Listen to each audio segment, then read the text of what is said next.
The travel world says it embraces gay and lesbian consumers and especially their money.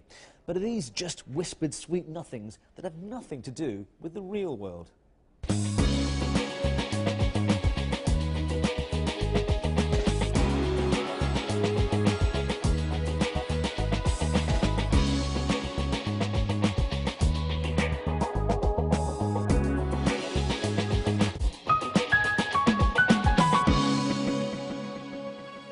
Hello and welcome to Fast Track with me, Raj and Datar, in a wintry Stockholm here in Sweden, a country known for its progressive attitude to social issues, including gay rights. Pink purchasing power, the relatively high spending of gay consumers, has been recognised for some time now. And it's particularly true in travel. An estimated 6 to 7% of the population is gay, but this group accounts for well over 10% of travel spending worldwide. But are they getting good value for their money, or being taken for a ride? Oh, that's beautiful. Alexander and Shantu are about to make history. Love is in the air. Yeah, they're simple. That's what Everywhere I look around. Yeah, it's perfect. Both graphic designers from Germany, they've won a competition to become the first gay couple to get married on an aeroplane. It'll be a unique occasion and a good PR stunt for the airline SAS. But first, there are some rings to choose and a honeymoon to organise. So where are they going? We're going to celebrate our honeymoon in Hollywood, West Hollywood. It's the epicenter of the gay community. It's where everything started. So perhaps not such a surprising choice, but there are a growing number of new destinations appealing directly to the lucrative gay market, and the reason is quite simple.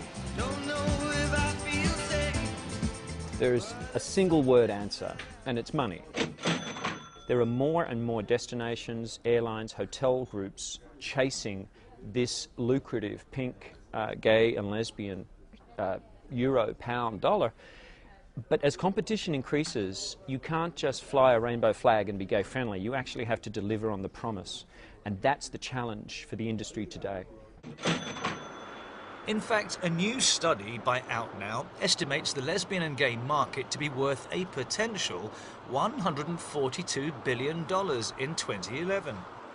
Stockholm itself introduced same-sex marriages back in 1988 and prides itself on being a gay-friendly city. The Pride March is the city's biggest event of the year. Stockholm even has a dedicated marketing network for the community, a recognition as much as anything else of its influence in trend-setting. A lot of surveys shows that they are frequent travelers. They have a bigger spending account when they travel. And that is, of course, interesting for a destination. Statistics show that gay and lesbian travelers are extremely loyal to their brands, which is, of course, very important in a highly competitive market. But it's not just for the gay and lesbians that we're attracting, because you have to remember, I think it's 1 in 3 person either are related to a gay or lesbian person or friends with one, and it's important for them as well. But not all destinations, tour operators or hotel chains have been as thorough as Stockholm. In the rush to get these high spenders on board, many fail to address the unique needs of this market, which is why conferences like this one are being organised. So what about the gay and lesbian traveller that we are trying to attract? But hang on a second, how are lesbian and gay travellers different to anyone else anyway? The answer is that they are not. Lesbian and gay travellers want what everybody else wants. And when you travel, it's not that difficult, it's not rocket science. You want to relax and you want to feel comfortable. That's why you spend your money on going on vacation. Where lesbian and gay people are the same, the environment that they operate in is different because they are not the norm. Do you need help with the luggage? Of course, tolerance and respect is the main demand. As we know. Ian Johnson now goes around the world training hotel staff from major chains, like here at the Hilton in Stockholm. If we're not sure of their marital status, but we know they're a couple, the best thing to do is not to use the word friend, of course, as you know, but partner is a good choice. What should we do if we are not sure if they are a couple or not? There are certain things you can do.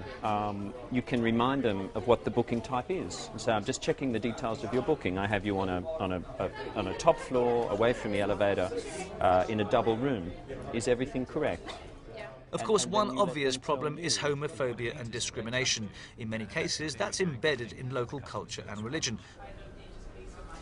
It would be stupid to imagine that gay travellers are welcome all over the world. Certain countries, for religious and cultural reasons, refuse to even acknowledge them, and homosexuality is actually banned in more than 80 countries. However, many of those places are also historically and culturally very significant. So, are they out of bounds? Lesbian and gay people, they want to see the pyramids. You know, they want to visit Dubai. But suppose that hotel chain is actually breaking a law by allowing same-sex couples, for instance, to share a room in that particular country. Where do they stand there? Most of the laws that exist relate to conduct rather than cohabitation of a room. The big moment looms. SK 903, Stockholm to New York, is ready for boarding. SAS, the airline they're using, have made a name for themselves, championing the rights of gay and lesbian travellers in the mainstream media.